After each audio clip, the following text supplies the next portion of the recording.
So much, Guy, for this time today, and I'm so excited about this ebook that you published because, as you may know, I actually had to put an ebook together myself, but it was long before you published this book. So I'm like, and what was it like? So mad because I would have loved to have access to something like that at that time. Really, I had to wing it because I didn't have any real knowledge. I just had to pull it together.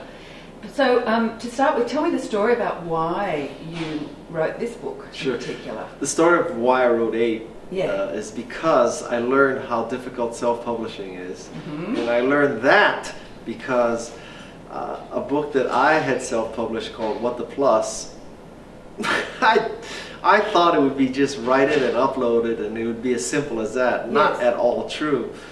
And so I learned from writing What the Plus and self-publishing What the Plus how difficult it was. So that's when I decided to write Ape to help people go through what I just went through. So tell me about the title. Title Ape. Tell our viewers. So Ape stands for author, publisher, and entrepreneur. Okay. Because those are the three roles that a successful self-publisher has to fulfill. Has to. Yeah. In fact, let's stop using the word self-publishing. I call it artisanal because compared to traditional publisher, where if you get acquired, which is a humongous if, you're sort of out of control of the process. An editor will heavily influence, if not tell you what to put in the book. They'll do some cover designs, you'll have to pick from them. I mean, don't get me wrong. I mean, it's not like they are out to destroy you. But it's definitely you are working within a machine. And you've been through this process a number of times, so you're so 10 experienced. times, yes. So I am telling you from first-hand experience. Now, artisanal means that you get to control the content, you get to control the cover, you get to control the design, you get to control the marketing.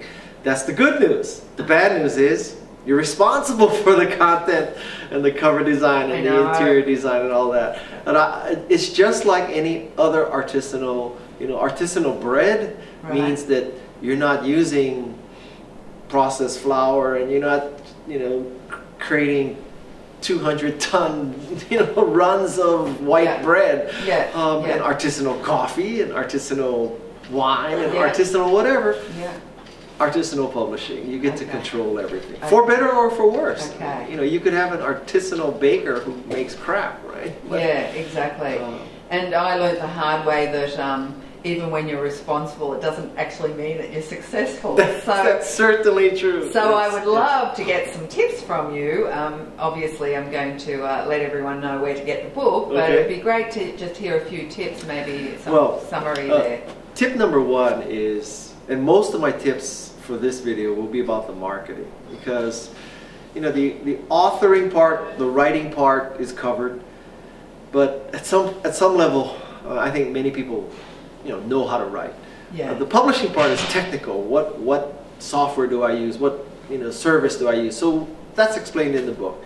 The marketing part is the hard part. People just have a hard time wrapping their mind around the fact that after I write and publish something, guess what? It's not going to automatically sell. What a concept. And so probably the most value for a novice writer is the E in Ape, entrepreneuring. And so tip number one is the moment you start writing, you start building a platform. Don't wait till you're finished with the writing to build your platform, because it takes a year to build a platform.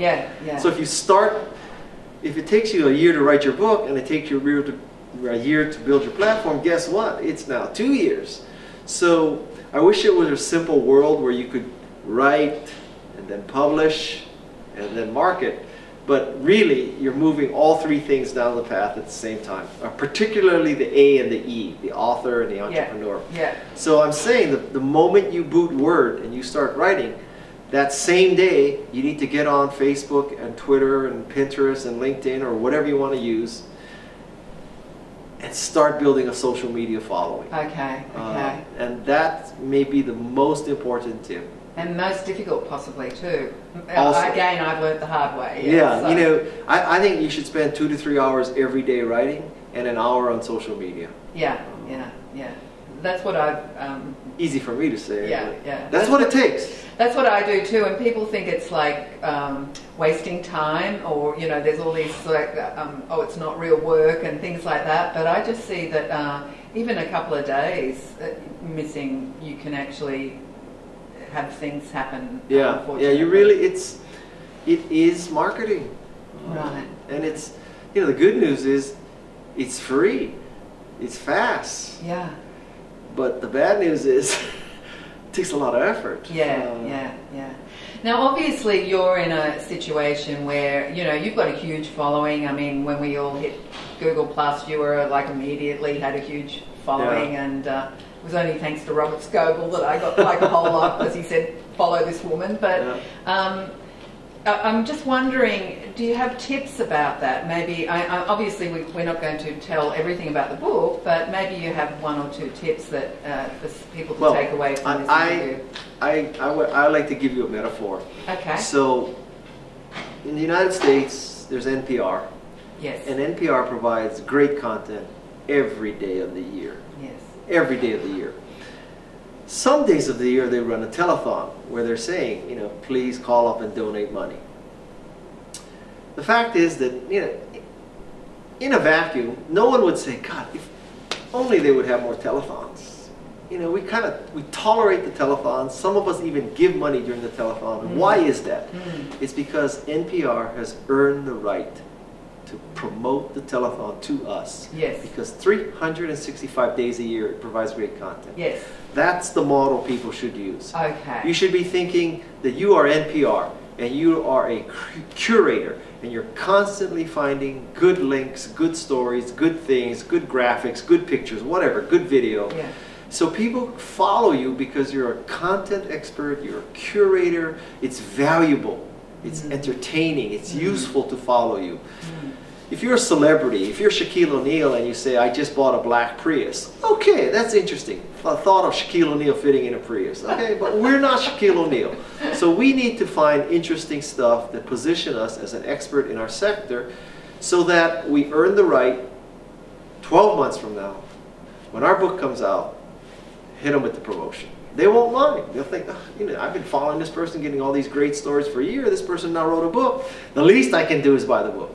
Yeah. That's the logic. And also, as I see on Google Plus, because I live there so much, everyone wants to promote your book too. So I don't know about everyone, but I try. A lot of people. Yeah. So a question that I've got, and this is around social media, and I've had a couple of arguments with people about this.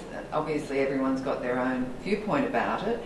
And I guess I would be classed as, on social media, as more a publisher, because I spend a lot of time looking for articles and posts about what I'm interested in, which is women entrepreneurs and venture capital. So, that's what I love to post, because I read them and I go, wow, this is a good article, or this is a bit controversial.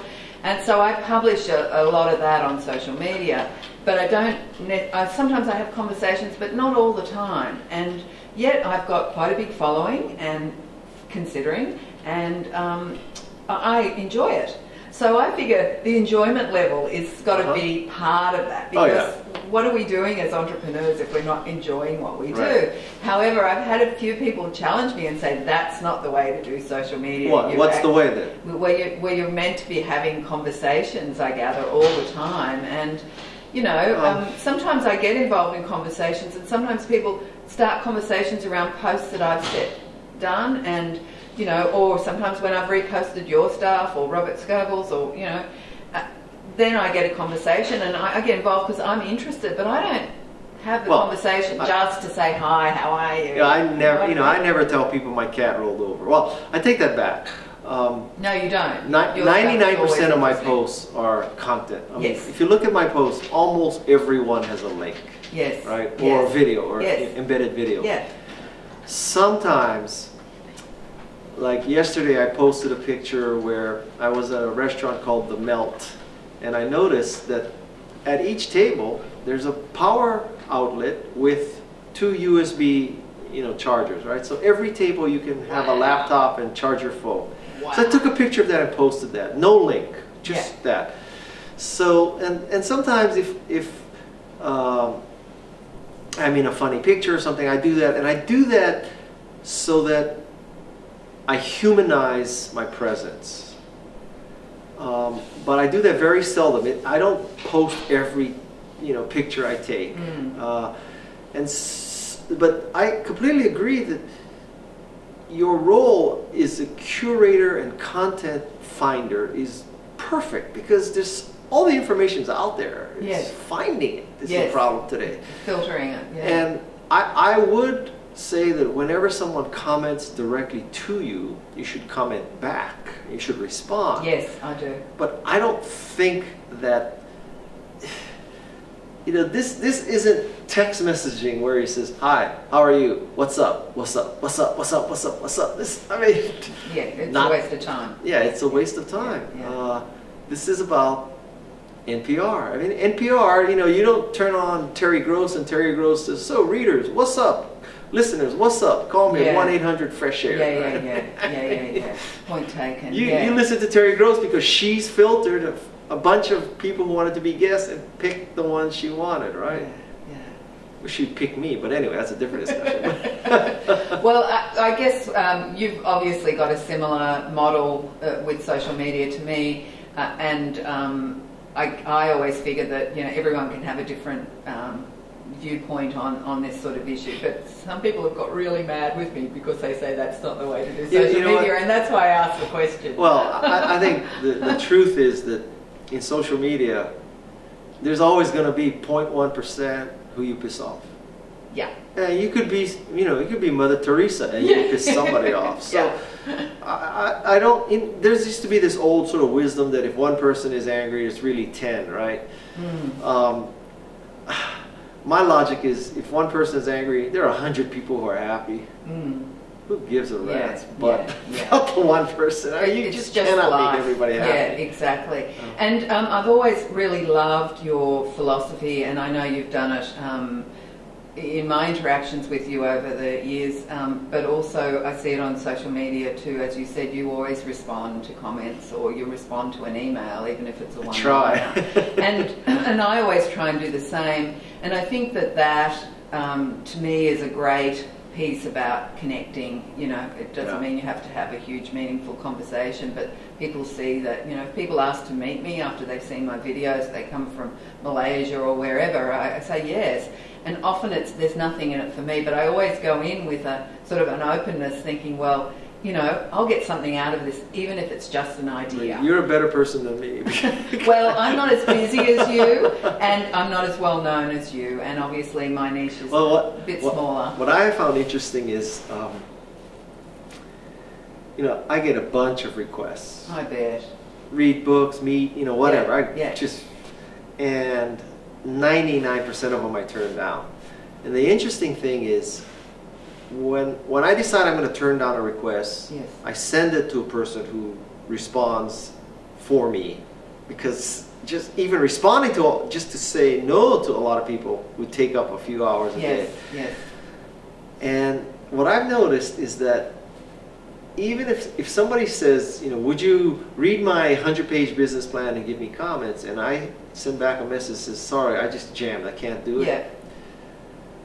I can't tell you how many emails I've gotten where the person said, well, thank you, at least you told me you couldn't do it and you responded. Yeah.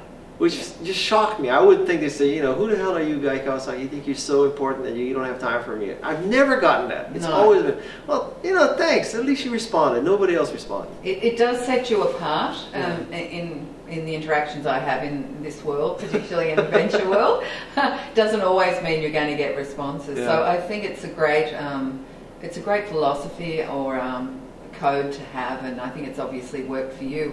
And finally, if someone does read your book, hopefully they will, and publish an ebook, is it just social media that you think is the way to go then to market it, promote it, and get sales? For many people, I would say social media is probably 80% of the action. I learned something that with a book called What the Plus, I went ebook only, and I did all my social media thing. And I thought, okay, so I hit everybody I could possibly hit. Then McGraw-Hill bought the paper rights to What the Plus, and they did their own PR again. And they hit more traditional, larger, you know, they went after Mashable and they went after TechCrunch Yeah. that I didn't, because I didn't think, you know, I tried, you know, Yeah. but they had a PR team that really went after it. And to my utter surprise, for a book that had already been out 6 months in an ebook format, McGraw-Hill got another 25 stories from, you know, big publications. Yeah. And the lesson I learned there is, if you just said social media and let it rip, if you also had the resources to spend $10,000 to get a PR to work on your book for a month, you will get more PR. So for APE, I've done both.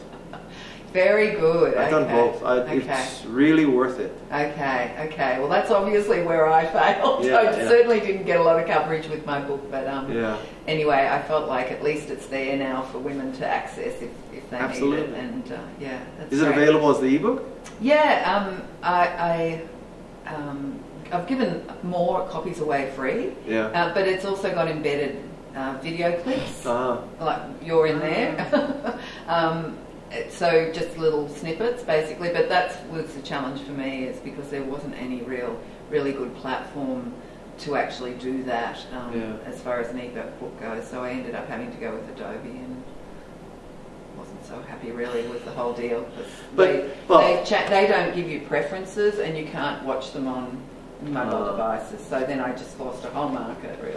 Oh, but I'll give you another tip. Yes. If you have one book in you, you probably have more books in you. That's the thing. Thank you for that. So you know what I'm saying. So if I had stopped with the Macintosh Way in '89, which at the time I wrote it, I thought that's the first and last book I'd ever write. Yeah. So it may not, you may not have sold millions of copies with this book, and it may take your 12th book, but I encourage you not to just give up. Thank you so much, and hopefully other people will hear that too. Yeah. So thank you. Okay, I won't give up. And if anyone asks me why, I'll say because Guy said not to. Because you definitely are a great role model as far as a fabulous author and adding value to the ecosystem. So thank you again for your time today, and good luck with the sales of APE. All right, thank you.